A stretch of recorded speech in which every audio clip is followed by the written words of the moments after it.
नमस्कार, आप देख रहे हैं प्राइम न्यूज और मैं हूं आपके साथ आलोक शुक्ला। यूं देखा जाए तो उत्तर प्रदेश चुनाव में अभी तकरीबन 1 साल का वक्त बचा हुआ है, लेकिन चुनाव से करीब 1 साल पहले ही यूपी की सियासत में हलचल तेज होती साफ नजर आ रही है और इस हलचल का सबसे ज्यादा असर बीजेपी में ही नजर आ रहा है।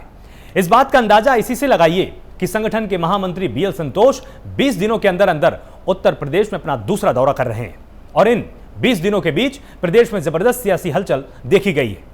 शुरुआत तब हुई जब लखनऊ में बैठकों का दौर शुरू हुआ है। उसके बाद योगी आदित्यनाथ अचानक 2 दिनों के दौरे पर दिल्ली पहुंचते हैं।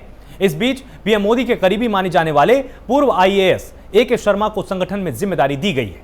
इस पूरी हलचल के बीच कयास ये तक लगाए गए कि उत्तर प्रदेश में चुनाव से पहले बीजेपी पार्टी का चेहरा तक बदल सकती है। हालांकि यह बिल्कुल साफ हो चुका है कि 2022 के चुनाव में पार्टी का चेहरा योगी आदित्यनाथ ही रहने वाले हैं। वहीं अब संगठन के महामंत्री बीएल संतोष एक बार फिर यूपी के दौरे पर हैं। उनके साथ प्रदेश प्रभारी राधा मोहन सिंह भी होंगे। बताया यह भी जा रहा है कि इस बैठकों में 2022 में होने वाले विधानसभा चुनाव को लेकर रणनीति और चुनाव का रोड मैप तैयार किया जाएगा। तो दूसरी तरफ प्रधानमंत्री नरेंद्र मोदी और पार्टी के राष्ट्रीय अध्यक्ष जेपी नड्डा, गृह मंत्री अमित शाह सहित केंद्र के प्रमुख मंत्रियों, पार्टी पदाधिकारियों के आगामी समय में यूपी में होने वाले कार्यक्रम तय किए जाएंगे। लेकिन जिस तेजी के साथ बीजेपी 2022 की रणनीति तय कर रही है और बैठकों का दौर जारी है, एक सवाल यह भी उठता है यहां पर कि क्या बीजेपी में सब कुछ ठीक चल रहा है क्या? इन दौरों की रणनीतियों की इनसाइड स्टोरी क्या है, सब कुछ जानने के लिए अगले 1 घंटे की आज हमारी चर्चा होने वाली है। विस्तार से आज हम इसमें चर्चा करेंगे। तमाम मेहमान हमारे साथ जुड़े होंगे और हम समझेंगे कि आखिर चुनाव की तैयारी में जो हलचल लगातार जारी है वो क्या है। बीएल संतोष का ये दूसरा दौरा है। चुनाव की तैयारियों को परखने के लिए बीएल संतोष यहां पर पहुंचे हैं और लगातार रणनीतियों को तैयार किया जा रहा है। 2022 चुनाव का रोड मैप भी तैयार किया जाएगा क्योंकि उसी के आधार पर अब संगठन रात दिन काम करने वाला है। पीएम मोदी के यूपी दौरों को लेकर भी चर्चा संभव है कि प्रधानमंत्री मोदी कब कब उत्तर प्रदेश आएंगे, रैलियों को संबोधित करेंगे, जनता से कैसे उनका संपर्क हो पाएगा। इन सभी रणनीतियों पर अब चर्चा होगी। संगठन में हुए बदलाव की समीक्षा भी की जा रही कि जो संगठनात्मक संरचनात्मक परिवर्तन हुए हैं उनमें किस तरह की और तैयारियों की जरूरत है। विधायकों के रिपोर्ट कार्ड किस तरह से तैयार होंगे उस पर भी मंथन होगा। और 20 दिनों के अंदर बीएल संतोष का यह दूसरा दौरा है जिसमें लगातार चुनाव की तैयारियों को परखने के लिए बीएल संतोष यहां पर पहुंचे हुए हैं। साथ ही आपको बताएं कि लगातार यहां पर इस बात की भी चर्चा है कि जब प्रधानमंत्री मोदी उत्तर प्रदेश आएंगे तो उनकी रैलियों का रोड मैप क्या होने वाला है, किस तरह से वर्चुअल वो कार्यकर्ताओं से संवाद कर सकते हैं। जो जिला संगठन के तमाम प्रभारी हैं उनसे प्रधानमंत्री मोदी सीधे कैसे और कब बात करेंगे, इन सभी पर रणनीतिक चर्चा होगी। साथ ही अमित शाह की क्या जिम्मेदारियां होने वाली हैं, वो किस तरह से लोगों से जुड़ने वाले हैं, किस तरह से वो फीडबैक लेना चाहते हैं और क्या उनको संगठन के अंदर चाहिए, इसकी भी जानकारी कार्यकर्ताओं को दी जाएगी। तो 20 दिनों के अंदर बीएल संतोष दूसरी बार लखनऊ पहुंचे। मुख्यमंत्री योगी ने भी 2 दिनों का दिल्ली दौरा किया था। यह बीजेपी की हलचल लगातार जारी है जिसके बारे में प्राइम न्यूज आपको लगातार बताता हुआ आया है। और स्वतंत्र देव सिंह दिल्ली में हाई लेवल मीटिंग में मौजूद रहे थे, यह भी आपको प्राइम न्यूज ने अपडेट किया। और साथ ही आपको बताएं कि विधायकों का रिपोर्ट कार्ड तैयार किया जा रहा है और इसके हिसाब से ही इस बार टिकट का बंटवारा होगा। जिसने जितना काम किया उसी के हिसाब से उसको जिम्मेदारी मिलेगी और पीएम के करीबी ए.के. शर्मा को संगठन में जगह दी गई। इसके बारे में भी ये प्राइम न्यूज आपको सबसे पहले अपडेट कर चुका है कि किस तरह से उनको प्रदेश में उपाध्यक्ष की जिम्मेदारी संगठन के अंदर दी गई है बीजेपी में। और साथ ही प्रदेश अध्यक्ष स्वतंत्र देव सिंह के हाथ में ही चुनाव की बागडोर रहने वाली है, यह भी लगातार साफ हो चुका है। लेकिन बीएल संतोष दूसरी बार 20 दिनों के अंदर लखनऊ आए हैं तो निश्चित रूप से पार्टी के अंदर जो इनसाइड स्टोरी है वो क्या है, आज प्राइम न्यूज आपको वो बताने जा रहा है। हम आपको ये समझाएंगे कि आखिर अंदर की हलचल क्या है, क्या कुछ मंथन हो रहा है, क्या क्या यहां पर नया रणनीतिक बदलाव हो सकता है क्या, तो इनसाइड स्टोरी क्या है। इसके लिए हमारे साथ हमारे संवाददाता थोड़ी देर में जुड़ेंगे, उनसे हम पूरी जानकारी लेंगे और ये समझने की हम कोशिश करेंगे। लगातार हम ये समझने की कोशिश करेंगे कि आखिर इसमें अंदर की तैयारी क्या है और संगठन के स्तर पर यही हलचल आखिर देखी क्यों जा रही है। मेहमानों के पास हम जाएंगे, तमाम मेहमान हमारे साथ जुड़े होंगे, लेकिन उसके पहले हम अपने संवाददाता जितेंद्र के पास चलते हैं। जितेंद्र लगातार हमारे साथ यहां पर जुड़े हुए हैं। तो जितेंद्र, आपसे समझना चाहते हैं बीजेपी में अंदर खाने में आखिर क्या चल रहा है, इनसाइड स्टोरी क्या है। 20 दिनों के अंदर बीएल संतोष दूसरी बार आए हैं, क्या संगठन को लेकर कोई बड़ी हलचल चल रही है क्या अंदर ही अंदर? देखिए आलोक, कहीं न कहीं इनसाइड स्टोरी की बात की जाए तो भारतीय जनता पार्टी में जो बीएल संतोष है, राष्ट्रीय संगठन महामंत्री, उनका इस महीने में दूसरा दौरा है। और साफ तौर पे बीएल संतोष जब आए थे तब उन्होंने तमाम पदाधिकारियों से, तमाम विधायकों से और साथ ही साथ मंत्रियों से फीडबैक लिया था कि किनके जिले में कितना काम हुआ, क्या क्या काम बाकी रह गए और जो नाराजगी सामने आ रही थी कोरोना संक्रमण के दूसरी लहर के दौरान विधायकों ने पत्र लिखे थे, सांसदों ने पत्र लिखे थे कि उनके जिले में अव्यवस्थाएं हैं, विकास नहीं हुआ, सुविधाएं नहीं मिली, ऐसी तमाम चीजें हैं। और इनसाइड स्टोरी में सिर्फ एक बात है कि चुनाव 2022 में किस आधार पर, किस रणनीति के तहत चला जाए। बीएल संतोष तमाम फीडबैक लेके दिल्ली गए थे और दिल्ली जाने के बाद उन्होंने जो केंद्र नेतृत्व है उनको रिपोर्ट सौंपी थी। उसके बाद उत्तर प्रदेश के मुख्यमंत्री योगी आदित्यनाथ गए थे, तमाम दिल्ली में बैठक हुई थी। और कहीं ना कहीं बीएल संतोष का जो दूसरा दौरा है, ये दूसरा जो दौरा आज से शुरू हुआ है, उसकी सिर्फ एक कहानी है कि बीएल संतोष ने जो सरकार को होमवर्क दिया था, क्या वो सरकार ने होमवर्क पूरा किया या नहीं किया? क्या विधायकों की नाराजगी दूर की जा रही है, उस पर काम शुरू हुआ है या नहीं हुआ है? विधायकों के जो जिले में विकास कार्य नहीं हुए, क्या वो विकास कार्यों में तेजी आई या नहीं आई?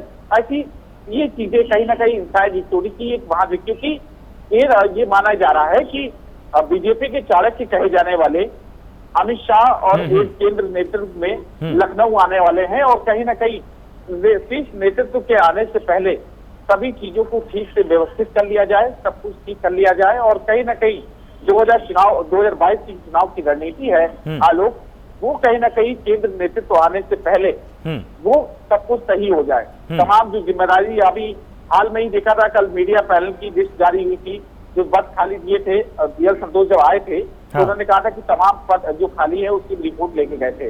वैसे ही बीएल संतोष के जाने के बाद, तमाम बैठकों के बाद अब सारे पद भरने की जो कवायद है वो लगभग पूरी हो चुकी है। मीडिया पैनलिस्ट का पूरा पद भर दिए गए, उपाध्यक्ष के तौर पर AK शर्मा को भेज दिया गया, नितिन प्रसाद की वहां पर ज्वाइनिंग हुई। उत्तर प्रदेश में भी ये माना जा रहा है कि विधान परिषद वो भेजे जाएंगे और जो उत्तर प्रदेश के भाजपा में जो पद खाली पड़ गए उन सबको पूरी तरह से भर लिया गया।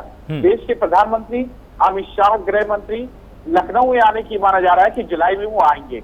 और जुलाई में आने से पहले वो जब चुनावी रण में कूदेंगे, या यूं कहे पश्चिम बंगाल के बाद अब उत्तर प्रदेश के रण में कूदेंगे, तो इसके बाद पूरा जो केंद्र नेतृत्व बोर्ड उत्तर प्रदेश के चुनाव में 2022 के रण में कूदेगा। उससे पहले बीएल संतोष को भेजा गया है कि जो काम दिए गए थे, जो तमाम चीजें थी, क्या उस पर होमवर्क उत्तर प्रदेश सरकार कर रही है या नहीं कर रही है, इसका जायजा लेने के लिए बीएल संतोष आए, राधा मोहन सिंह आए। मतलब आपकी बातों से बिल्कुल साफ संकेत ये मिल रहा है कि दो मकसद मुख्य हैं।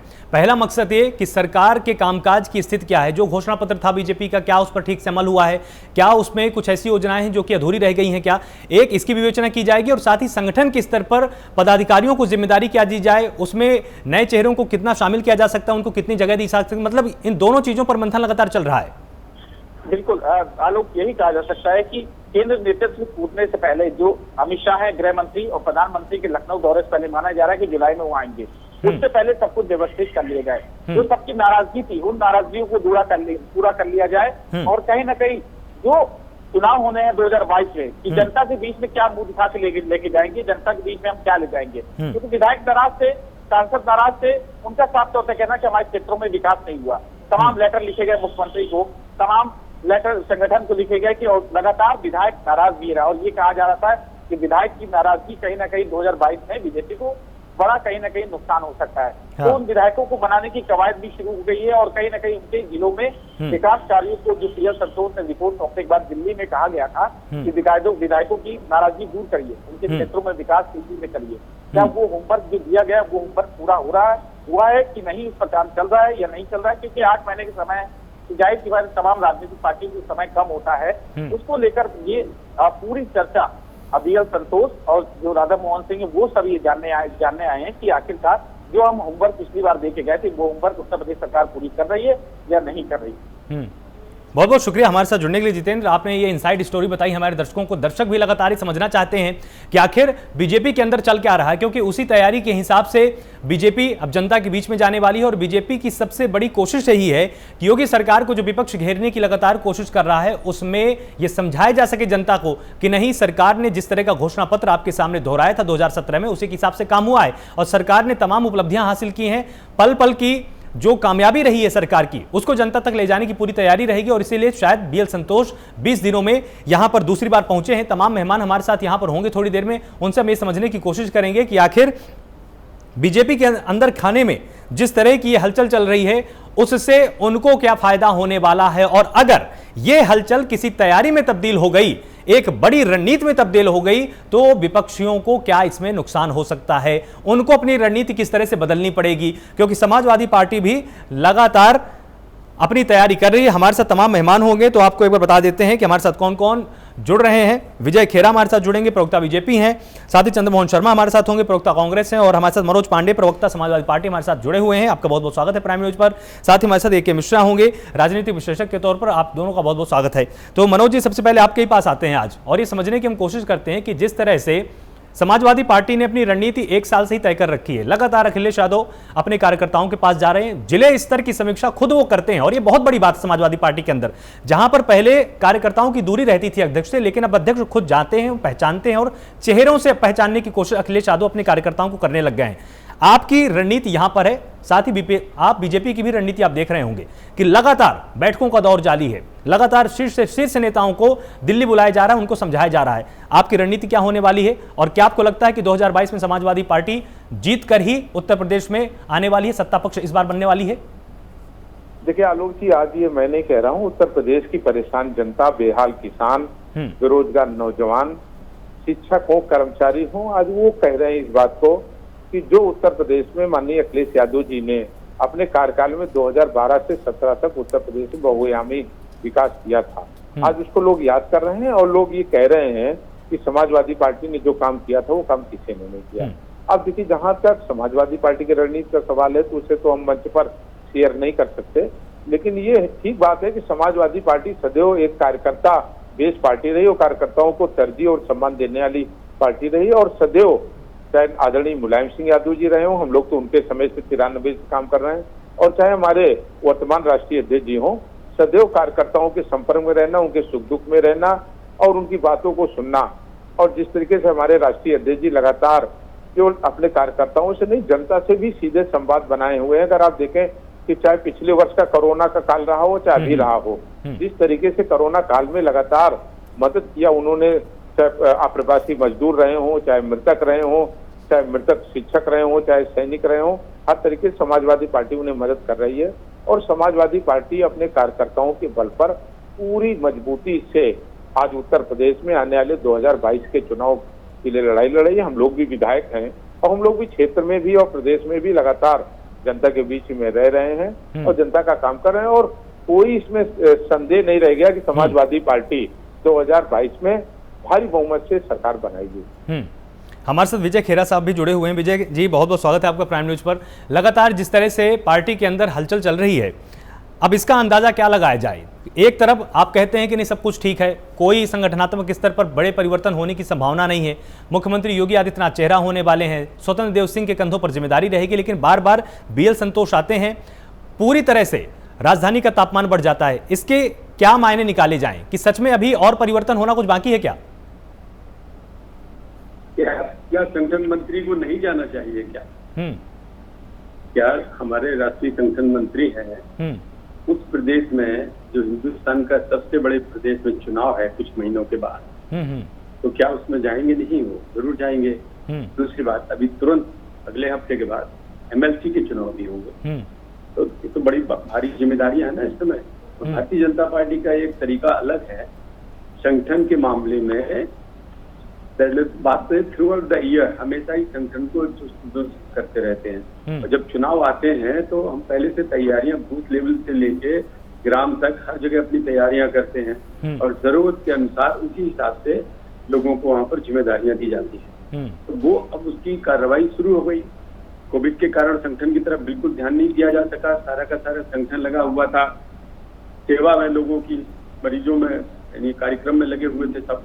इस कारण से यही अब समय मिला है। और जहां तक इसका सवाल है, परिवर्तन के बारे में पहले कह चुके हैं कि परिवर्तन की कहीं कोई आवश्यकता नहीं है, और वो तय भी हो चुका, कह भी चुके हैं। राजनाथ सिंह जी भी ने परसों बोला था कि मुख्यमंत्री के नेतृत्व में ही चुनाव लड़ेंगे हिंदू जी के, स्वतंत्र देव सिंह जी ही अध्यक्ष रहेंगे। सारी बात तो हो चुकी है। अब तो खाली है संगठनात्मक अगर परिवर्तन है वो भी इस दृष्टि से किया जा सकता है। कुछ लोगों को मंत्री से यहाँ भी लाया जा सकता है, नहीं भी लाया जा सकता, संगठन से वहां जा सकते हैं, जो एक्सपर्टाइज जिनका संगठन में उन्हें यहाँ लाया जा सकता है, नए लोग जोड़ सकते हैं। ये सब कवायद तो चलती रहेगी।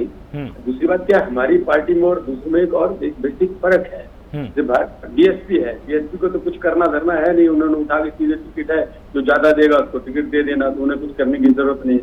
सपा के आधे टिकट डिसाइडेड रहते हैं, 3/4 उनको अपने रिश्तेदारों को दे देना है, अखिलेश जी को, और बाकी के उन्हीं में से आधे के करीब से कम, मैंने 1/4 समझिए सॉरी दे देंगे माइनॉरिटीज के, और सिटिंग उनके 46 है, तो उन्हें कोई ज्यादा कवायद की जरूरत नहीं है। संगठन कोई नया उनके पास ना पहले था ना अभी है, खाली एक संगठन उनके पास वही है कि जो पहले इनके पीछे विधायक जो बन गए थे वो जरूर इनके पास है, एक्स एमएलए, तो मैं मान सकता हूँ। इन हालातों में जब कोविड में इन्होंने मदद नहीं करी, वैक्सीन के खिलाफ बोले, वैक्सीन लगाने से मना किया, उसके खिलाफ प्रचार किया, कहीं कोई दिखाई नहीं दिया, तो सपा से हमें कोई जरा भी खतरा की मतलब घंटी कहीं है ही नहीं। हमको अपना संगठन ठीक करना है, हम चाहते कि हमारी 300+ की टैली जो है वो मेंटेन रहे, उसके लिए तैयारी है। तो चुनाव और मुकाबले का तो कोई सवाल ही नहीं है, किससे मुकाबला है वहाँ, कांग्रेस से है नहीं, इससे है नहीं, बसपा से है नहीं, सब बर्बाद पड़ी हुई है, भाई भतीजे अलग लड़ रहे हैं, पिताजी को नाराज कर बैठा है, तो वैक्सीन लगा के चले गए, तो मुख्यमंत्री जी, पूर्व मुख्यमंत्री जी अखिलेश जी नाराज हो गए कि पिताजी ने वैक्सीन लगा ली बिना बताए हमें, बिना कहे। अब ये सब बातें उनके घरों की टूट रही है, हमारा घर तो ठीक ठाक है, हम तो मजबूत कर रहे हैं ताकि हमारे सीटें कम ना होने पाए, ये प्रयास हमारा है और उस प्रयास में लगे हुए हैं। इसीलिए हमारे संगठन मंत्री आए, दोबारा आए, और भी आएंगे 1-2 बार, क्या बात है, कई बार यहाँ से लोग दिल्ली आएंगे जब जैसा समय होगा। मतलब अब आप पूरी तरह से आश्वस्त हो रहे हैं कि अगर बीएल संतोष बार बार आ रहे हैं, अगर अमित शाह अपने हाथों में जिम्मेदारी को ले रहे हैं, स्वतंत्र देव सिंह को आगे कर दिया गया है, तो आप निश्चिंत हो चुके हैं कि समाजवादी पार्टी कोई भी तैयारी कर ले, बीएसपी कोई भी तैयारी कर ले, कांग्रेस कुछ भी कर ले, आप ही जीतने वाले हैं। तीनों इकट्ठे होकर देख लें, पहले भी देख डाल चुके हैं सब, मिल जाए, उससे क्या फर्क पड़ने वाला है, क्योंकि हमारे पास जनता से वोट है ना। उनकी समस्या क्या है, किसी के पास धर्म का वोट है और किसी के पास अल्पसंख्यकों को गुमराह करके वोट ले रहे हैं, कोई जातिवाद पे वोट ले रहे हैं। यहाँ क्या है, सब जाति का सम्मिश्रण है। हाँ, एक जमाने में कभी आजादी के समय जो कांग्रेस हुआ करती थी, अब वो है नहीं, मिट गई, बिल्कुल डिफरेंट हो गई है कांग्रेस, वो कांग्रेस है नहीं। इसलिए ये जो हमारी कवायद है वो खाली 300+ मेंटेन करने के लिए है और इसके अलावा कुछ नहीं। ठीक है, चंद्रमोहन जी हमारे साथ जुड़े हुए हैं। आप जिस तरह से अभी याद दिला रहे थे कि आज़ादी के समय जो कांग्रेस थी, आज वो कांग्रेस नहीं बची है। चंद्रमोहन जी, इनका ये सीधा सा कहना है कि जो संगठन आपका पहले मजबूत था, जो लोकप्रियता कांग्रेस की पहले जनता के बीच में थी, आज वो लोकप्रियता नहीं है, और साथ ही इनका ये मानना है कि इनकी तैयारी आप सबसे बहुत ज़्यादा बेहतर है, इसलिए चुनाव में यही जीतने वाले हैं, आप तो बस बिना वजह के यहाँ पर तैयारियां करते जा रहे हैं। देखिए, आज लोकतंत्र का मजाक तो देखिए भाजपा के नेता और प्रवक्ता खुल के मजा देते हैं। तो अभी आपकी डिबेट में बैठ के वो सरेआम लोकतंत्र का मजा उठा रहे हैं कि सपा है नहीं, भाजपा है नहीं, कांग्रेस है नहीं, अकेले हैं। और आलोक जी, खलबली देखिए कितनी बड़ी है, खलबली इतनी बड़ी है कि दिल्ली से निरंतर यूपी के सूबे के अंदर आना जाना लगा हुआ है इस बात का, क्योंकि कंपटीशन में कोई नहीं है, मतलब सपा भी नहीं है, कांग्रेस भी नहीं है। अरे फिर जब कंपटीशन में कोई नहीं है तो फिर उतार चढ़ाव के लिए राजनीति किस चीज की, पहला। अब दूसरी बात यह है कि बदल गई है, पहले की कांग्रेस नहीं थी, बदल तो भाजपा गई है, वो भाजपा पहले की नहीं है जो अटल बिहारी वाजपेयी और अडवाणी की भाजपा थी। आज भाजपा नरेंद्र मोदी की है, जो सबका साथ सबका विकास तो करती है, लेकिन ना देश का विकास करती है, ना उत्तर प्रदेश के सूबे का विकास करती है। खलबली इसी बात की तो है, क्योंकि जब आप सूबे के अंदर आए थे तो सूबे को युवा को रोजगार देना था, वो आपने दिया नहीं। किसानों की इनकम डबल करनी थी, वो दी नहीं। गन्ने की पेमेंट करनी थी, वो आपने दी नहीं। इतने मुद्दे हैं, बहुत मुद्दे हैं। उसके बाद एक आपदा आ गई, जो कहते हैं ना कि राम राज्य है, तो राम राज्य ना होके भाजपा राज्य हो गया, जिसके अंदर युवा बेरोजगार हो गया, किसान सड़कों पे आ गया, महिला उत्पीड़न बढ़ गई, और एडमिनिस्ट्रेशन का हाल तो ये हो गया कि जो विकास नाम की चीज थी, वो विकास जो था धर्म के नाम से होते होते गंगा के तट के ऊपर लाशों का होने लग गया। वैक्सीनेशन इनके पास देने की नहीं, तो कंपटीशन तो किसी बात का है ही नहीं, क्योंकि जब बेशर्मी की चादर ओढ़ ली हो तो फिर कंपटीशन किस बात का होगा। जब 15 लाख का जुमला छोड़ा था और 1920 के अंदर इतने पैसे काले धन के बाहर चले गए और वो 30 लाख का जुमला छोड़ने की बात होगी, तो कंपटीशन तो किसी बात का है ही नहीं। कंपटीशन तो तब होना जब हम जुमले में झूठ ना बोलते हो। तो खलबली इसी बात की है, जो मैंने एक पिछले वक्तव्य में आलोक जी आपसे बैठ के बोला था कि अभिमन्यु गिर गया है। आज अभिमन्यु जो है कौरवों में नहीं गिरा है, अभिमन्यु भाजपा रूपी कौरव और पांडव रूपी सेना के अंदर गिर चुका है। ना तो अभिमन्यु को पिछले गत वर्षों में काम करने दिया गया और अब ये भी डिसीजन है कि अभिमन्यु की चालें वहां के बैठे हुए धृतराष्ट्र और वहां के बैठे हुए दुर्योधन को चुभ रही हैं, इसीलिए वो अभिमन्यु का वध करने के लिए निरंतर षड्यंत्र की लीला रचकर उसका एक राजनीतिक वध करना चाहे। लेकिन अभिमन्यु और दिल्ली के सेंटर की लड़ाई आने वाले दिनों के अंदर बड़ी अच्छी ढंग से देखने में आएगी। और खेरा जी इस बात को समझ गए। आप यहाँ पर किसको बोल रहे हैं? अभिमन्यु मतलब कौन है? खुलकर बोलिए ना। अभिमन्यु तो सरेआम यूपी के सूबे का चीफ मिनिस्टर है, हमारे योगी जी है। हाँ। जो इस चक्रव्यूह के अंदर फंस गए। एक चक्रव्यूह है जो सेंटर के नेता उसके अगेंस्ट चला रहे हैं, एक चक्रव्यूह है जो संघ के नेता उसके अगेंस्ट चला रहे हैं, एक चक्रव्यूह है जो उप मुख्यमंत्री मिनिस्टर उसके अगेंस्ट चला रहे हैं। तो भाजपा का ये जो नैरेटिव है वो आज सूबे की जनता को दिख रहा है। अब देखना यह है कि मतलब आपका संकेत यही है कि भाजपा में जो इनसाइड स्टोरी चल रही है वो कुछ अलग है, लेकिन बीजेपी लगातार ही दावा कर रही है कि नहीं, संगठन की स्तर की बातें हैं, संगठन की स्तर की मीटिंग से सब कुछ ठीक चल रहा है। तो मतलब बीजेपी इन चीजों को छिपा रही है, कहने का मतलब आपका ये है? तो आलोक जी बिल्कुल स्पष्ट विजय जी ने बता दिया अपनी बात के अंदर, कंपटीशन किसी बात का नहीं है। कंपटीशन वो इससे तो कह रहे हैं क्योंकि खलबली तो है, लेकिन उस खलबली को छुपाने के लिए कह रहे हैं ना सपा है, ना बसपा है, ना कांग्रेस है तो है कौन? भाजपा। अब भाजपा का मुख्यमंत्री योगी आदित्यनाथ नहीं है, ये भी तो कह रहे हैं अपनी बातों में, तो उन्हीं को जवाब देना है इस बात का। मैंने तो उन्हीं की बातों का प्रमाण उनके सामने रखा। ठीक है। विजय जी आप बीच में कुछ कहना चाहते थे, इसके बाद फिर ए के मिश्रा जी मैं आपके पास आऊंगा। मैं कह रहा था अभी ये बात कर रहे थे कभी 15 लाख की, कभी विकास की। एक बात समझ में नहीं आती कि पहले 5 साल में जनता ने पहले से अधिक सीटें देके फैसला कर दिया, उसके बावजूद भी फिर वो रट लगा रहा है जिसपे पिट चुके हैं जिन चीजों के ऊपर। विपक्षी दल सारे पिट चुके जिन चीजों पर, चिल्ला के रफेल चिल्ला लिया, उसके बाद जीएसटी चिल्ला लिया, बंदी चिल्ला ली और जनता ने दबा के मोहर लगाई और ज्यादा चाह और ज्यादा सीटें दे दी। इसका मतलब क्या हुआ? इसका मतलब ये है कि जनता ने मोदी नीति को, मोदी के विकास को पसंद किया है। और जहां तक विकास का सवाल है, अब तो छोड़ दीजिए, कहाँ तक गिनाएंगे थकी जाएंगे हम बताते, इसलिए वो तो इतनी लंबी लाइन है। किसानों की बात कर रहे थे खाली, तो वही कर ले रहे हैं फिलहाल।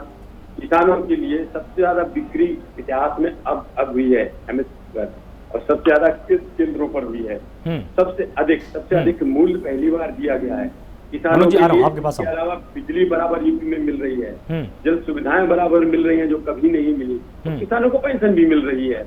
इसके बाद भी अभी ये किसान की बात उठा रहे तो उठाइए ना, इनका अधिकार है, उनकी बात नहीं है। ठीक है, हम निश्चिंत है। एक छोटा सा इसीलिए हम कृषि बिल में पीछे नहीं हटे क्योंकि किसान हमारे साथ है। 15 सेकंड। हाँ ठीक है, चंद्रमोहन जी नहीं हटे, आपको यहाँ पर उत्तर देना चाहते हैं चंद्रमोहन जी। विजय जी जनता और मेरी देश की जनता बदलाव देखती है, और बदलाव उन्होंने 70 साल का भी किया, बदलाव उन्होंने उत्तर प्रदेश के अंदर शासन का भी किया, और आज बदलाव वो आपका भी करने जा रही है। क्योंकि आपके झूठ के जुमलों का जो गुब्बारा है, ना तो वो उनको उड़ा पाया, ना उनको रोजी रोटी दे पाया, उनसे रोजी रोटी छिन गई, उनसे स्वास्थ्य सुविधा छिन गई। तो इसलिए बदलाव की लहर बह चुकी है, उससे आपकी बौखलाहट दिख रही है। ठीक है, इतनी कांग्रेस के राज में, कांग्रेस के शासन में अगर आत्महत्या तो देखिए जरा, ठीक है, 1000 थी। मनोज जी ठीक है, देखो तो सही। मनोज जी भी यहाँ पर आपको उत्तर देना चाहते हैं। मनोज जी जी आवाज आ रही मेरी? आ रही है, बोलिए।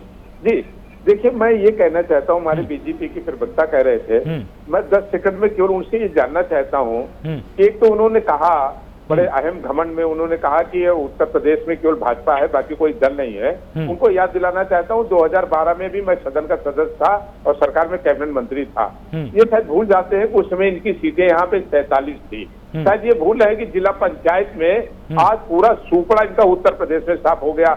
जिन्होंने किसानों की बात की, तो मैं बड़ा सवाल करूंगा कि जिन्होंने किसानों की आमदनी दोगुनी करने को कहा था, आज केंद्र पर किसानों का उपज का उत्पादन का मूल्य नहीं मिला। 1500 रुपए में गेहूं बिका और पीछे धान 1100 रुपए बिका।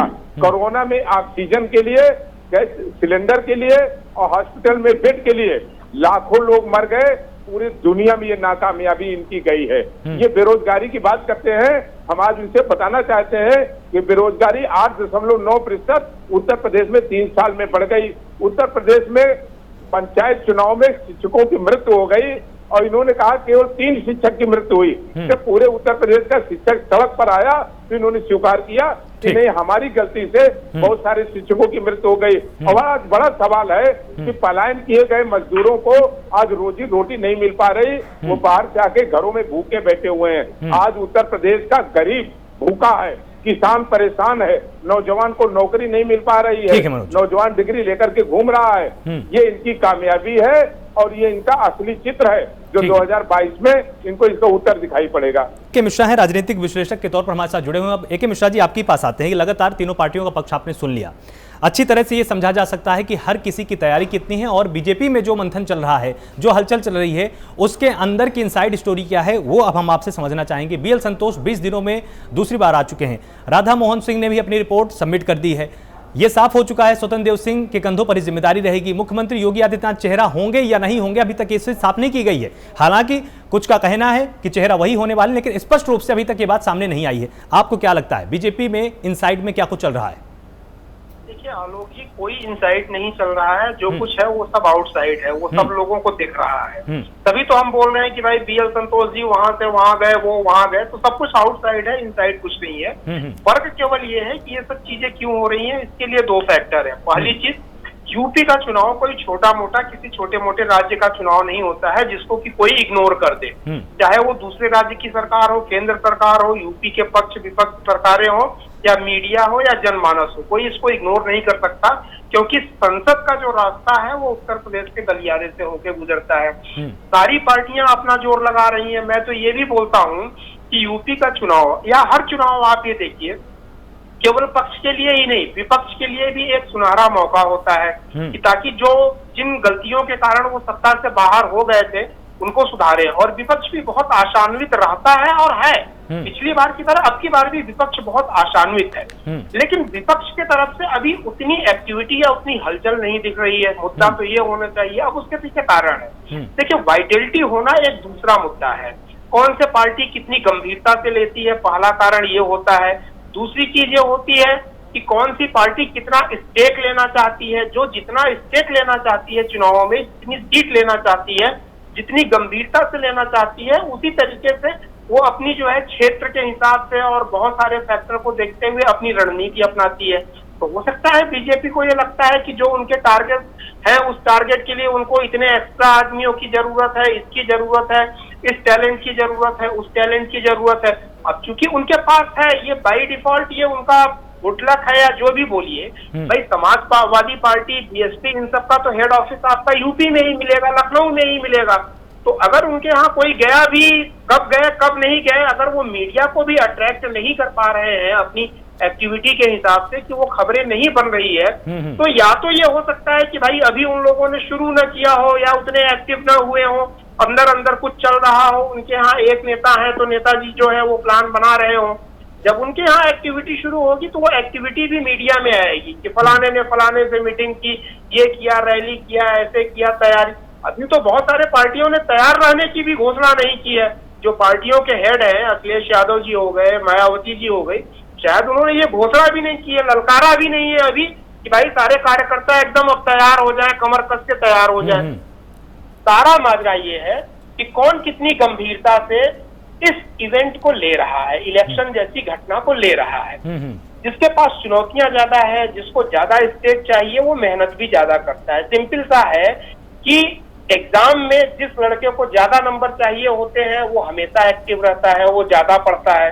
जिसको ये रहता है कि चलो जी बैठ के हम पास हो जाएंगे, ठीक है, हमें क्या पास हुए या फेल हुए। तो ये बड़ा सिंपल सा एग्जाम्पल है और इसी कारण एक्टिविटी हो रही है बीजेपी की। उनके पास ऑप्शंस है, उनके पास टैलेंट है, यहाँ है वहाँ है। मे बी पॉसिबल वो महाराष्ट्र से भी बुलाए, मे बी पॉसिबल वो जो है कर्नाटक से भी बुलाए, क्योंकि उनके पास टैलेंट और स्कोप बहुत ज्यादा है। तो उनको जो अच्छा लगेगा वो बुलाएंगे। बंगाल के चुनाव में भी यूपी से लोग गए थे, दूसरी जगहों में भी लोग यूपी से जाते हैं। आप बोलिए ना समाजवादी पार्टी और बसपा को कि जाके महाराष्ट्र के चुनाव में प्रचार करें या महाराष्ट्र के नेताओं को बुला ले। रोक किसी को नहीं है। कौन कितना गंभीर है ये इन एक्टिविटी से ये दिखता है। रिजल्ट कुछ भी हो, मेरी शुभकामनाएं सभी को हैं। मैं अभी किसी को कुछ कमतर जो है एक स्ट्रेटेजिक और कंपैरेटिव एनालिसिस मैं अभी नहीं कर रहा हूँ, बहुत इनिशियल है, लेकिन मेरी शुभकामनाएं सबको हैं और जो जितना सीरियस है वो उतना एक्टिव हो रहा है। तो ये आपने यहाँ पर एक तरह से ऑब्जर्व किया कि ये जो हलचल मची हुई है, ये कहीं ना कहीं तैयारी का हिस्सा है। मनोज जी, जिस तरह से इनका ये कहना है कि समाजवादी पार्टी भी इस तरह से अपनी तैयारी कर सकती है, बीजेपी अपनी तैयारी कर रही है, आपको क्या लगता है कि रणनीति में आपको कहीं ना कहीं परिवर्तन करने की जरूरत है, या आप भी बीजेपी की तरह पूरी तरह से आश्वस्त हैं कि जैसा भी विजय खेरा जी बोल रहे थे कि समाजवादी पार्टी हमारे सामने नहीं है, कांग्रेस हमारे सामने नहीं है, बसपा हमारे सामने नहीं है, हमारी तैयारी पर्याप्त है, हम जनता के बीच जाएंगे और जनता हमको फिर चुनने वाली है? क्या आप भी यही मानकर बैठे हुए हैं, या आपको लगता है कि नहीं, जनता को हमें पहले समझाना होगा कि सरकार यहाँ पर असफल हुई है? नहीं, बिल्कुल आलोक भाई, लोकतंत्र में एक पक्ष होता है, एक विपक्ष होता है। विपक्ष की जहां ये बड़ी जिम्मेदारी होती है कि वो सत्ता पक्ष को, सरकार में बैठे हुए लोगों को जो वो गलतियां कर रही हैं, जन विरोधी कार्य कर रहे हैं, उनके लिए लगातार उनको आगाह करता रहे। वहीं विपक्ष की एक महत्वपूर्ण भूमिका होती है कि जो जनता के मुद्दे हैं उन पर वो लड़ाई लड़े और जनता के लिए उसमें कामयाबी दिलाए। जहां तक समाजवादी पार्टी का सवाल है, तो हम कह सकते हैं कि उत्तर प्रदेश में चाहे महिलाओं के उत्पीड़न का मामला हो, चाहे कानून व्यवस्था का मामला हो, चाहे किसानों को उनके मूल्य दिलाने की बात हुई हो, चाहे एजुकेशन और सड़कों का सवाल हो, समाजवादी पार्टी ने हर मुद्दों पर पूरी मजबूती से संसद से लेके, सदन से लेके सड़क तक हम लोगों ने उठाने का काम किया। अगर आप देखें तो यूपी की विधानसभा में मैं ही वो व्यक्ति था जिसने उत्तर प्रदेश सरकार को सचेत करने का प्रयास किया कि WHO ने जब ये चेतावनी दे दी है कि दूसरी लहर 6 महीने के अंदर आएगी और ये बड़ी भयानक होगी, लेकिन हमें दुख के साथ कहना पड़ता है कि पूरे सदन में पूरी सरकार को सचेत करने के बाद भी अगर सरकार ने अपनी पैरामेडिकल व्यवस्थाएं और अपनी मेडिकल की व्यवस्थाओं को चुस्त दुरुस्त किया होता तो आज इतनी कैजुअलिटी ना होती। समाजवादी पार्टी अपने कार्यकर्ताओं और जनता के मुद्दों पर लगातार लड़ाई लड़ती है। हम कतई इस विश्वास में नहीं है और हमको कोई गलतफहमी नहीं है। हमें मालूम है कि हमको जनता को विश्वास में लेना पड़ेगा। जनता और कार्यकर्ताओं के बल पर लगातार हम चुनाव में कामयाबी के लिए काम कर रहे हैं। अभी अंतर है कि हम झूठा दिखावा और झूठे वादे नहीं करते। जमीनी स्तर पर आज संगठन में सबसे अच्छा समाजवादी पार्टी काम कर रही है। चंद्रमोहन जी, आपकी जनता के बीच में जाने के बाद कोशिशें क्या रहेंगी? क्या आप सिर्फ और सिर्फ योगी सरकार की खामियों को गिनाएंगे, या आप उन समाधानों के साथ जनता के बीच में इस बार जाएंगे कि अगर हमारी सरकार आती है तो हमारे पास इन समस्याओं का समाधान ये है, इसको हम लागू करेंगे? क्या घोषणा पत्र आपका इतना मजबूत होने वाला है कि सिर्फ और सिर्फ योगी सरकार की कमियों को गिना कर वहां पर खामियों के बारे में बात करके आप वोट नहीं हासिल करेंगे? आप जिस आपकी आवाज नहीं आ रही हम तक चंद्रमोहन जी।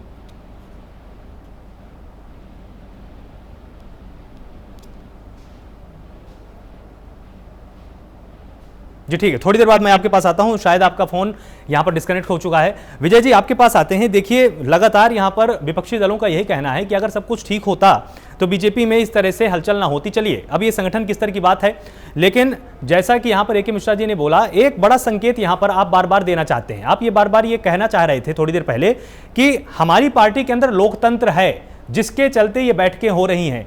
तो आपको क्या लगता है कि क्या दूसरी पार्टियों के अंदर इस तरह की बैठकें नहीं होती हैं, या उनके अंदर उतना लोकतंत्र नहीं है जितना लोकतंत्र बीजेपी के अंदर है?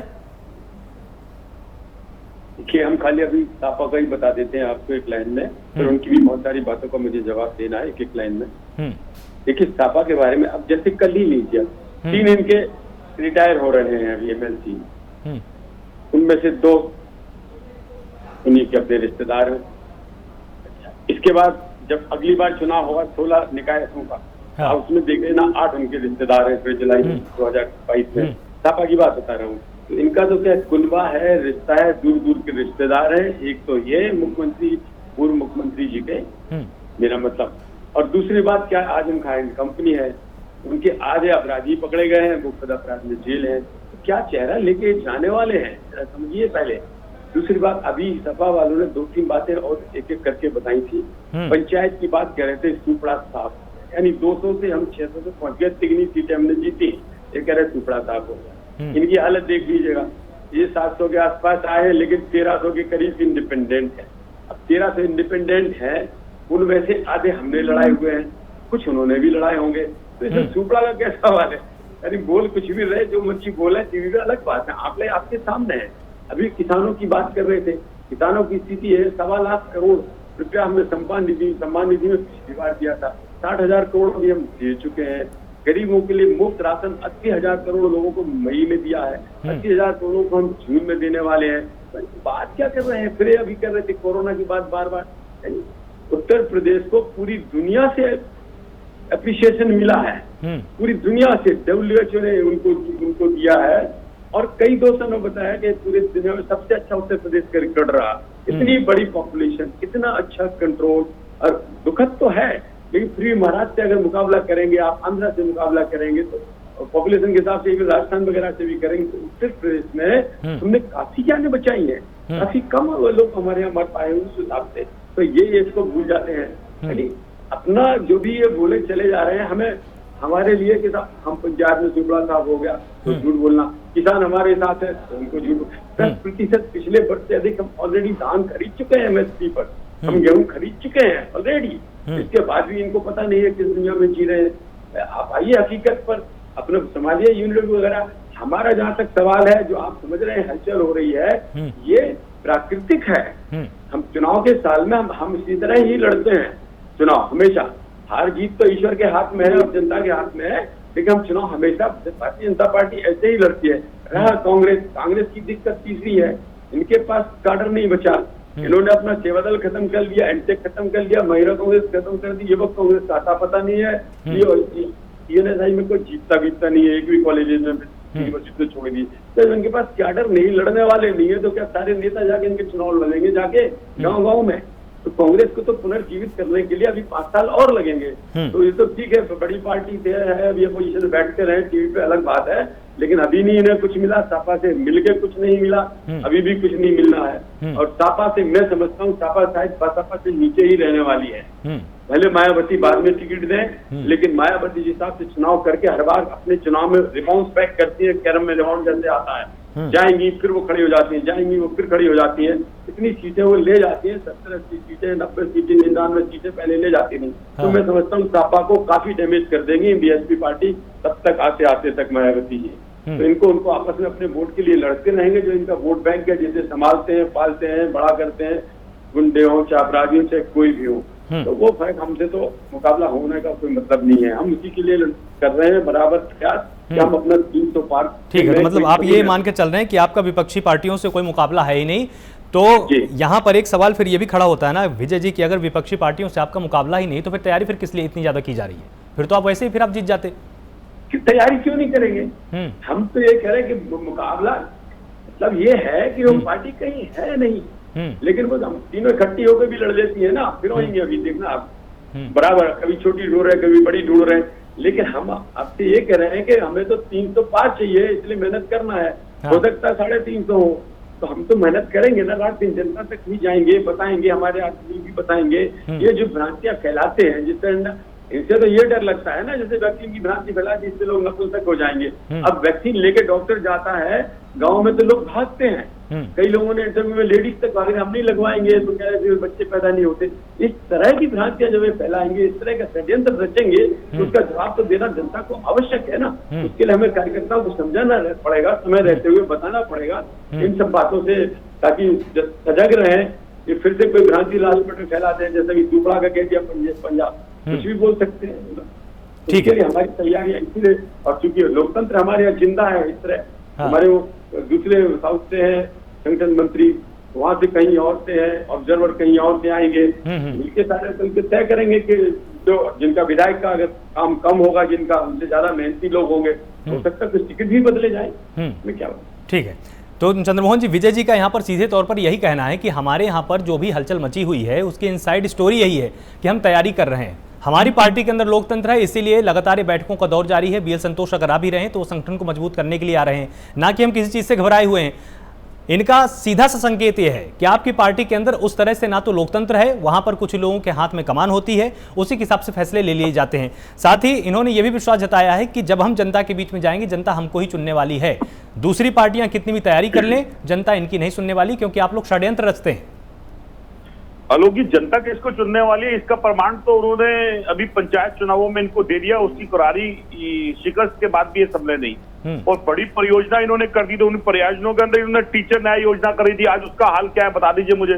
2018 से 41,520 पुलिस कर्मचारियों की भर्ती की परियोजना था, उसका कोई धरातल पे वो नहीं है। 59,000 शिक्षकों की भर्ती होनी थी, जो शिक्षकों के अंदर आज भी स्कूलों के अंदर अध्यापक नहीं है, उसका कोई इनके पास वो नहीं है। BP एड भर्ती न्याय योजना का क्या हुआ, उसका कुछ नहीं हुआ। अब आज की डेट में अगर आप खड़े हो, अब इन्होंने किसानों की बात करी, तो किसानों के अंदर गेहूं का अभी मात्र 14%, सिर्फ 14% उनकी गेहूं की खरीद हुई है। और बड़ी बेशर्मी के साथ ये कह रहे हैं हमारे कंपटीशन में कोई नहीं है। देखिए आज और कल में बहुत फर्क है। राम के नाम के चंदा को भी लूट कर ले और चंदा के लूट करने के बाद भी इतनी हौसला दिखाए, तो ये तो उन्हीं को, विजय जी आप ही को सूट करता है, हमें नहीं करता। जिस आस्था को आपने इस्तेमाल करके, जिस आस्था के नाम से देश के राम भक्तों का पैसा इकट्ठा करा था, उसी राम भक्तों के पैसे के अंदर इतना बड़ा घोटाला हो गया, आपने कोई जवाब नहीं दिया। आज आप योग बना रहे हैं, उस योग दिवस के ऊपर योग है, लेकिन बेरोजगार का योग, उसको रोजगार देने का है, वो आपके पास है नहीं। आप योग बना रहे हैं, उस योग के अंदर किसान का योग क्या है कि उसको एमएसपी का पैसा पूरी तरह से मिले, उसकी फसल की उपज पूरी तरह से मिले, वो आपके पास है नहीं। तो आप योग तो बनाएंगे और उसके साथ आप गरीब के लिए योग बना रहे हैं, लेकिन गरीब को आपके सूबे के अंदर रोजी रोटी नहीं है। वो प्रवासी मजदूर बन के जिस जगह गया, उसके बाद उसको आपको वापस लाने की भी जरूरत नहीं थी। मुद्दे बड़े हैं, बहुत गंभीर मुद्दे होंगे, उसका जवाब आपको पंचायत चुनावों में मिला और बड़ा करारा मिला। यही जो आपको मैंने पिछले वक्तव्य में कहा था, जो उठक पटक और जो बैठका हुआ दौर चल रहा है, वो दौर ये नहीं चल रहा कि नेतृत्व किसके पास जाएगा या नेतृत्व किसके पास रहेगा। वो दौर इस बात के चल रहा है कि पिछले 4.5 वर्षों के अंदर भाजपा सरकार ने उत्तर प्रदेश के अंदर क्या कुछ करा कि नहीं करा। अभी विपक्ष ने तो बोला ही कहा है। ये बात तो प्रमाण सूबे की जनता को आपके नेता दे रहे हैं, क्योंकि जब मुख्यमंत्री को भागना पड़े दिल्ली के अंदर, वो भी अकेले हर दरबार में हाजिरी लगानी पड़ जाए और संघ के दरबारी सूबे के अंदर घूमने लग जाए, तो दाल में कुछ काला सूबे की जनता भली भांति जानती है। विपक्ष को बोलने की जरूरत नहीं है इस बात के लिए। और कहां कहां आपकी कमियां रही, वो तो बार बार कई डिबेट में हमने बता दिया कि आपने क्या नहीं, संकेत तो यही है ना चंद्रमोहन जी, संकेत तो यही है ना। इनका ये कहना है कि अगर हमारी हाजिरी लग रही है तो ये हमारे पार्टी के अंदर, संगठन के अंदर लोकतंत्र का प्रमाण है। आपकी पार्टी में ऐसा कुछ है ही नहीं, ऊपर से आदेश आ जाता है, उसको मानना ही मानना है, किसी से कुछ पूछा नहीं जाता है। इनका संकेत ये भी तो है यहाँ पर। लोग भाई, अगर ऐसा होता तो आज इनको ये कहने की जरूरत ना होती कि सूबे में कोई और है नहीं। अगर सूबे में कोई और है नहीं तो फिर भगदड़ किस बात की है। जब मेरे घर के बाहर कोई चोर खड़ा ही नहीं है तो मुझे ताला लगाने की जरूरत किस बात की है। अरे बुखलाहट साफ दिखती है कि आपके पैर प्रियंका गांधी जी की गतिविधियों से डरे हुए हैं। आप कांग्रेस के आने वाले दिनों को, यूपी के अंदर जो कांग्रेस का वर्चस्व बढ़ रहा है, उससे घबराहट है आपको। आप बहुत जल्दी बहुत बड़े नेतृत्व के साथ कांग्रेस के अंदर एक ऐसा चेहरा देखेंगे और जिस चेहरे से आपको भी पता चलेगा कि चुनाव कैसे होता है। वो बुखलाहट आपके अंदर दिख रही है। आपकी दो विचारधारा है लोग भाई, सिंपल सी है। एक विचारधारा वो है जो सबको साथ लेके सबका विकास करती है, और एक विचारधारा वो सबको साथ लेके सबका बात तो करती है, लेकिन विचारधारा में मजहब और दीन की राजनीति करके जब कभी मुद्दों की राजनीति में फंस जाती है तो वो उसका सहारा ले लेती है। आज पिछले कई वर्षों में देखिए, सेंटर के अंदर 2 टर्म की सरकार होगी प्रचंड बहुमत के साथ, और यूपी के अंदर भी पूरा बहुमत मिला आपको। 80 मतलब 79 के करीब आपको अच्छे खासे एमपी मिले, आपको पूरी तरह से विधायक मिले, बड़ा प्रचंड अच्छा खासा बहुमत मिला आपको। लेकिन उसके अंदर आपने किया क्या? आपने एक गांव किसान गोद लिया था, उसका क्या हाल है? आपने गैस सिलेंडर दिया था, गैस का सिलेंडर कहां चला गया? आपने कड़वा तेल का रेट देखा है? क्या विजय जी आप लेते नहीं होंगे? नहीं लेते होंगे आप, इस तरह से आप क्यों सोचते हैं? की बात करी थी, वो पेट्रोल 100 के पार चढ़ा गया है। आपने जिस डॉलर की बात करी थी, आज वो डॉलर ने रुपए का कद इतना छोटा कर दिया है कि मेरे देश के प्रधानमंत्री की भी फोटो छोटी हो गई है वहां पर। तो अब ये मुद्दों का जवाब देना है आपको। उसकी बुखलाहट कहीं ना कहीं आपकी पार्टी में दिख रही है कि दूसरी पार्टियों का कद बढ़ चुका है, नीचे मुद्दों के अंदर घुस चुके हैं। विजय जी आपको यहाँ पर उत्तर देना चाहते हैं, जवाब देने के लिए ठीक है, उत्तर ले लीजिए। ठीक है, उत्तर ले लीजिए विजय जी। देखिए, अभी 2-3 बातें इन्होंने जो जिनके उत्तर हमसे मांगा है, पहले तो एक अभी भ्रष्ट की बात कर रहे थे। जेल में जमानत पर कौन है? कांग्रेस अध्यक्ष, कांग्रेस पूर्व अध्यक्ष। जमानत पर क्यों है? सुप्रीम कोर्ट में गए थे, जमानत हो गई इनकी। अब खुद तो जमानत पर है, हम तो ये बात कर रहे हैं, हमें उनसे डर लगता है जो खुद जमानत पर है।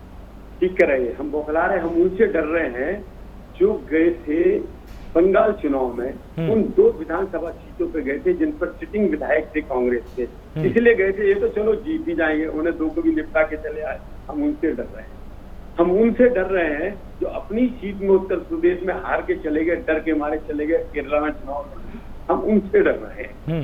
हम उनसे डर रहे हैं जो जगह जगह जाके कांग्रेस पार्टी जी आऊंगा आपके पास, आऊंगा, बात कर रहे हैं। बोलिए आप बाद में। हम इन लोगों से डर रहे हैं। हम उनसे डर रहे हैं जो ने पूरा उत्तर प्रदेश का दौरा कर लिया, सिंधिया जी, ज्योतिरादित्य सिंधिया जी के साथ पूरा दौरा कर लिया। दौरा करने के बाद मैडम चौपट कर दी कांग्रेस, और किसको इन्होंने सजा दे दी? सजा दे दी सिंधिया जी को। गई थी प्रियंका जी और सजा दे दी सिंधिया जी को, कि उनको राज्यसभा भी मना कर दी गई। तो इन पार्टी से हमें डर लग रहा है। ये जो कह रहे हैं बार बार हमसे, हम इनसे डर रहे हैं। कांग्रेस से कौन डरेगा? अरे कांग्रेस तो रीजनल पार्टी भी नहीं डर रही होंगे उत्तर प्रदेश के अंदर। और अब एक कीमत बात कर रहे थे डीजल पेट्रोल की, वो भी उसका भी जवाब आ जाए। माननीय मनमोहन सिंह जी जब प्रधानमंत्री थे तो उन्होंने विश्व के साथ समझौता करके एक पॉलिसी तय कर दी कि इंटरनेशनल प्राइस के साथ इसकी घटपड़ होगी एवरी डे। और उस दिन से लेके आज तक वो जिस दिन जो रेट होता है उसी से घटती, उसी से बढ़ती, चाहे 100 जाए और चाहे 50 पर आए। रहा टैक्सेस का सवाल, जो टैक्सेस 5 साल पहले थे, जो 3 साल पहले थे, वो टैक्सेस में एक पैसा न स्टेट गवर्नमेंट ने किसी ने बढ़ाया है, न केंद्र ने बढ़ाया है, न किसी ने घटाया है। अगर ऐसा ही इनको चिंता है तो महाराष्ट्र में घटवा दो, राजस्थान में घटवा दो, फिर हमसे बात करो ना। बताइए आपका जवाब क्या जवाब है? कोई जवाब नहीं होगा। बार बार किसानों की बात कर रहे हैं। चलिए ठीक है, आपने ये एक यहाँ पर अच्छा मुद्दा यहाँ पर उठाया। हमारे साथ एके मिश्रा यहाँ पर जुड़े हुए हैं। एके मिश्रा जी, देखिए सभी पार्टियों का पक्ष आपको अच्छी तरह से मालूम है, लेकिन जो एक नीतिगत मुद्दे कुछ होते हैं किसी भी प्रदेश के अंदर, जिस तरह से अभी चंद्रमोहन जी ने कहा कि महंगाई को लेकर जरूर जनता प्रश्न पूछेगी, कोरोना काल को लेकर जनता जरूर आपसे हिसाब मांगेगी, इसको लेकर सत्ता पक्ष का क्या रवैया रहेगा और आपको क्या अनुमान है कि विपक्ष इसके हिसाब से किस तरह की तैयारी करके जनता के बीच में जाने वाला है? देखिए, ये चैलेंजेस है। मैंने पहले भी कई बार बोला है कि 5 साल में बहुत सारी चुनौतियां और बहुत सारे सिचुएशंस जो है बदल जाती हैं। सत्ता में जब बीजेपी पिछली बार आई थी तब चुनौतियां कुछ और थी और उस हिसाब से उन्होंने मुद्दों को बनाया था।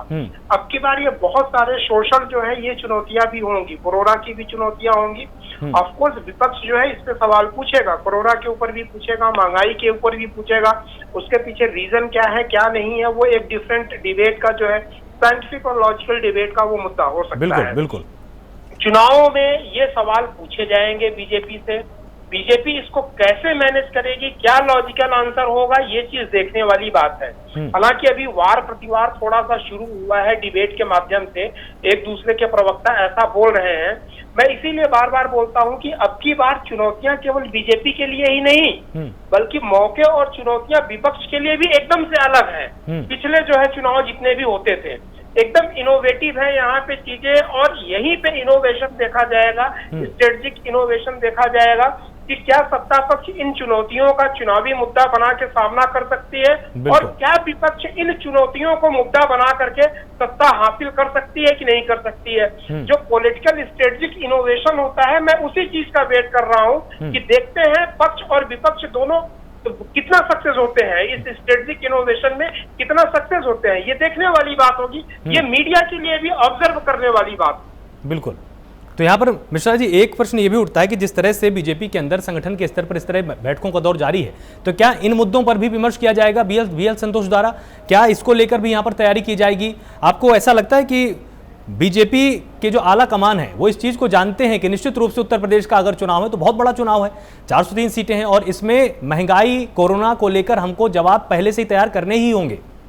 बिल्कुल। देखिए, अगर विपक्ष इस बारे में सोच रहा है, विपक्ष के दिमाग में माइंडसेट में ये चीजें हैं, तो ऐसा तो है नहीं कि सत्ता पक्ष के दिमाग में ये माइंडसेट नहीं होगा कि भाई ये वाले भी तीर चल सकते हैं, तो उनका क्या उपाय करना है, उनका क्या जवाब देना है। अल्टीमेटली चुनाव में होता तो यही है, मुद्दे पक्ष के विपक्ष के होते हैं, एक दूसरे के ऊपर वार प्रतिवार होता है। और बीजेपी जिस हिसाब से और एज ए ऑर्गेनाइजेशन जो है डेवलप हुई है, वो मैक्रो ही नहीं माइक्रो लेवल पे भी छोटी छोटी चीजों को बहुत एनालाइज करते हैं और उसकी तैयारी करके रखते हैं। कई तरीके की रणनीतियां होती हैं पॉलिटिक्स में जो है, स्पेशली कैंपेन को मैनेज करने के लिए। अब वो कौन सा जो है कैंपेन के लिए क्या स्ट्रेटजी अपनाते हैं, हो सकता है विपक्ष महंगाई को मुद्दा बनाना चाहे लेकिन बीजेपी के जो प्रयास है वो इस चीज को मुद्दा ही न बनने दें। वो जो मुद्दा वो बना रहे हैं वो अपने पाले में जो है विपक्ष को घसीट के लाना चाहेंगे कि जो मुद्दा हम बना रहे हैं विपक्ष उस पे आए, यही विपक्ष का होगा। कि भाई अपने पाले में ले आकर के गेंद को ले आकर के वो खेलना चाहेंगे कि बीजेपी उनके मुद्दे में फंसे। थोड़ा सा हमें इंतजार करना पड़ेगा और देखना पड़ेगा कि स्ट्रेटेजिक इनोवेशन पक्ष और विपक्ष की जितनी भी पार्टियां हैं किस हिसाब से इस चुनाव को वो मैनेज करते हैं। आप सभी मेहमानों का बहुत बहुत शुक्रिया हमारे साथ जुड़ने के लिए। आपने बहुत ही आज तार्किक विश्लेषण किया। निश्चित रूप से संगठन के स्तर पर किस तरह की तैयारी बीजेपी कर रही है उस पर भी बिल्कुल बेबाक जवाब दिया है। यहाँ पर विजय जी ने स्पष्ट किया है कि ये संगठन के अंदर की हमारी लोकतांत्रिक प्रक्रिया है, उसी के हिसाब से बैठ के हो रही है। बीएल संतोष का बार बार आना निश्चित रूप से ये दर्शाता है कि बीजेपी में तैयारियां की जा रही हैं और अब बीजेपी चुनावी मोड में उत्तर प्रदेश में आ चुकी है। साथ ही समाजवादी पार्टी में भी मनोज जी ने बिल्कुल साफ तौर पर स्पष्ट किया है कि हम भी पूरी तरह से अवेयर हैं, हम जानते हैं कि हमको किस तरह की तैयारी करनी है और किन मुद्दों के साथ हमको जनता के बीच में जाना है। साथ ही चंद्रमोहन जी ने भी बिल्कुल स्पष्ट किया है कि हमारी संगठन की तैयारी आज से नहीं चल रही है, 1 साल से ज्यादा का वक्त हो चुका है और बड़े चेहरे के साथ हम उत्तर प्रदेश की राजनीति में आने वाले हैं और मुख्यमंत्री का चेहरा हम जल्द ही घोषित करने वाले हैं। तो लगातार आप प्राइम न्यूज के साथ जुड़े रहिए। उत्तर प्रदेश के चुनाव से जुड़े हुए पल पल का अपडेट प्राइम न्यूज आपको दिखाने वाला है। जुड़े रहिए प्राइम न्यूज के साथ। नमस्कार।